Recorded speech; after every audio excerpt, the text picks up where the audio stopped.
just received a new hydrogen water bottle. It came with the water bottle, a C-cord for charging, and then a cleaner. It has a power button right here. It has a lid that unscrews, and it has the glass. This comes apart. There's 3 different pieces that come in this. And on the back is where you can open up and charge it right there with the C-cord.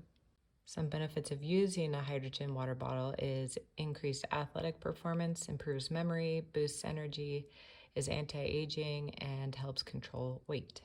When you first get it, make sure you use the remaining electricity that's in it before starting to charge it for the first time. It says in the directions, this is supposed to better activate the lithium battery. The battery takes 3.5 hours to fully charge. You start by unscrewing the lid and then filling it with water.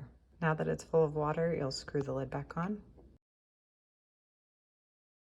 and press power and wait for 3 minutes. When you use this for the first time, there are fewer bubbles. You can see teeny little bubbles that are coming up from the bottom right now. Again, because this is brand new, it said there are less bubbles on the first few uses than when it's older and used more often. In order to make that hydrogen work well, water should always be kept in the cup to avoid drying the SPE film. Once it's done, then you'll hear 3 beeps and the lights will turn off. Now it is ready to drink. You can either put it in the fridge like this, or you can have the water already cold that you've added to this container. What I like to do is fill it up with water, press start, and then just put it in the fridge and just let it do its bubbly hydrogen thing in here.